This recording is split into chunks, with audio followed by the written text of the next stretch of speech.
Hi, I'm Scotty Irving. I call the show Clang Quartet.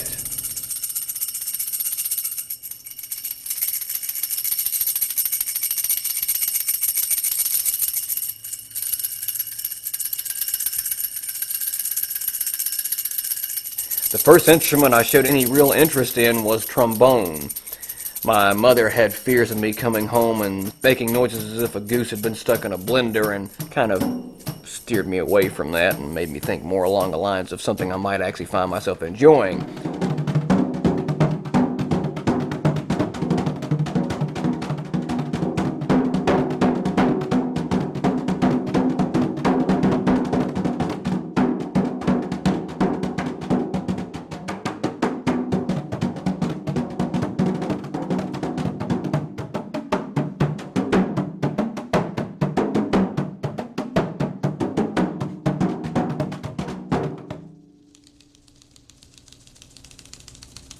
I think I have an energy level that bothers some people.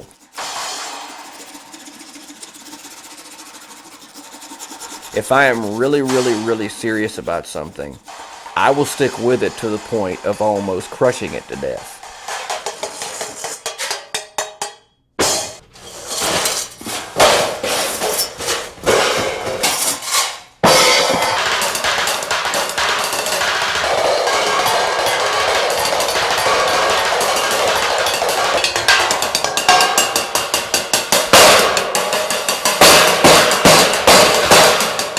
We've all got demons.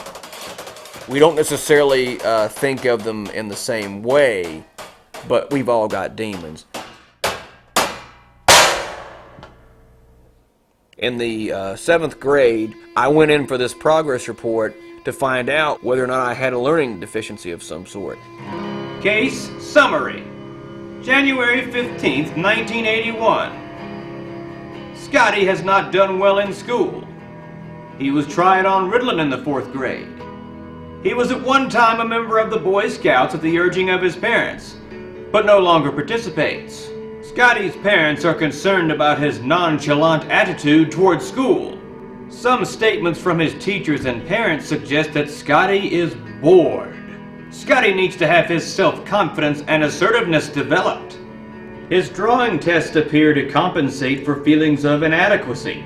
He finds nothing to challenge him. Several of his responses indicated anxiety and a low level of confidence in some social relations.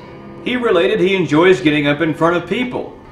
He also related that God had removed some scratches from his records because of a good deed that Scotty performed. Proverbs 14:26. In the fear of the Lord is strong confidence. His children shall have a place of refuge.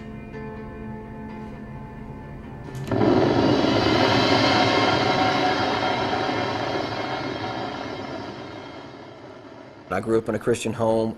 I knew who Jesus was. I knew what the Bible was. Had no doubt in my mind what the whole thing was about. Did not care anything about pursuing it other than just having it as knowledge. I had just enough faith to believe, but not enough to act upon it. I had just come home from the beach. I came in. I had gotten on my knees to actually get something out from under my bed, and I felt something pressing me on the shoulder. I thought it was someone trying to get my attention. Well, I looked behind me and there was nothing there. The next thing I have is someone pushing me on the floor. And yet I can't see them. I feel something physically holding me down. I then saw what could be only described as a blinding white light, and I heard a voice that said, "Don't you think you've waited long enough?" No one had to tell me who that was.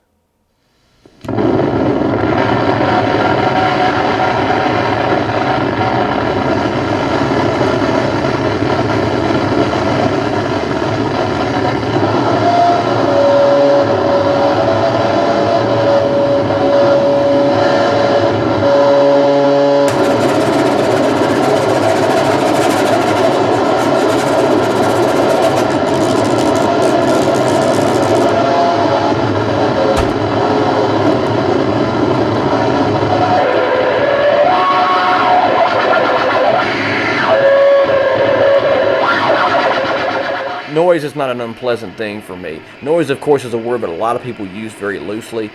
Little Richard got called noise.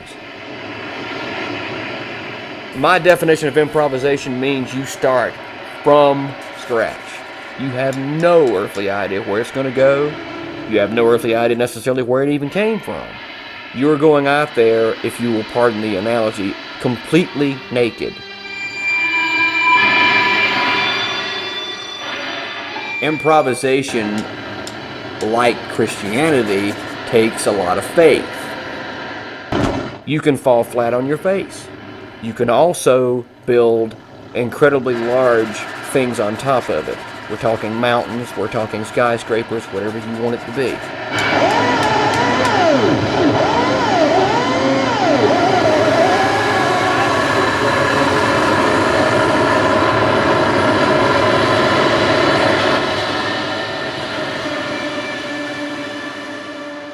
A lot of my regular life is not improvised.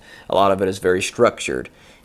I pretty much have a schedule that allows me to not be spontaneous anymore, at least not until I get on stage, and suddenly I can be the adventurous person I so desire to be.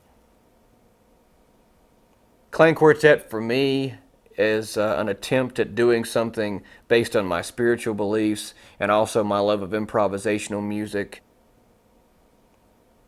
I felt like for years I wasn't able to do anything musically that really said thank you to Jesus the way I wanted it to be done. That sometimes means you're going to get some ridicule. It means you're going to get laughed at. Oftentimes it's not because someone is insulted by what you're doing and just thinks that you're stupid for doing it.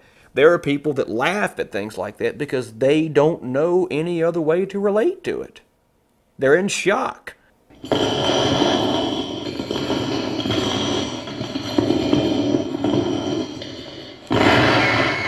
Ephesians 6:11 through 17. Put on the whole armor of God, that ye may be able to stand against the wiles of the devil.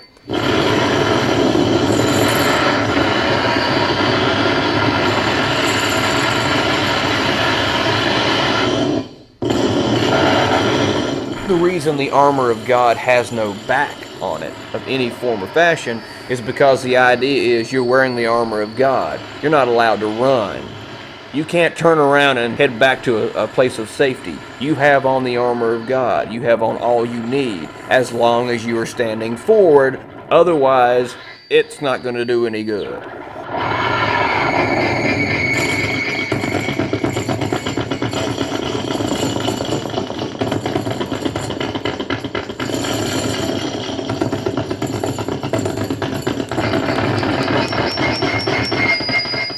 A lot of what I see coming out of Christian music depresses me immensely. I am performing something that is, for the most part, against what most people perceive as Christian entertainment. I want stereotypes broken in so many pieces, I don't want them recognizable. If I have to do that alone, I am more than willing to do that.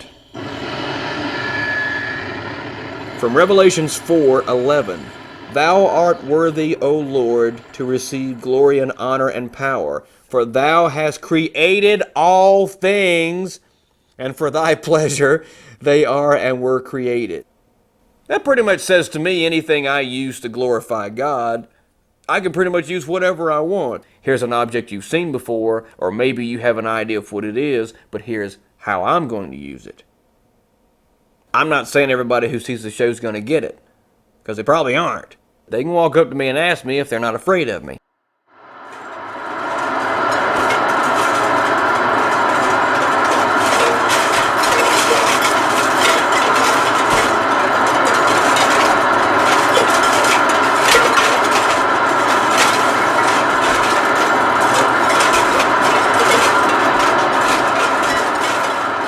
To say the least, when I became a Christian, that changed every single thing about my life.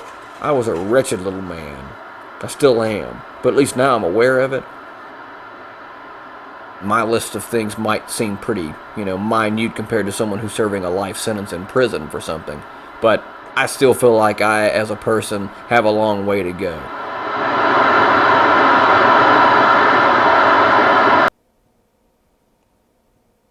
When the Clan Quartet idea started popping into my head, the first couple of times I'm like, man, I can't do that. That just simply will not fly. Now, it's as if someone has said to me, you have nothing to be afraid of. Get out there and show them you have nothing to be afraid of.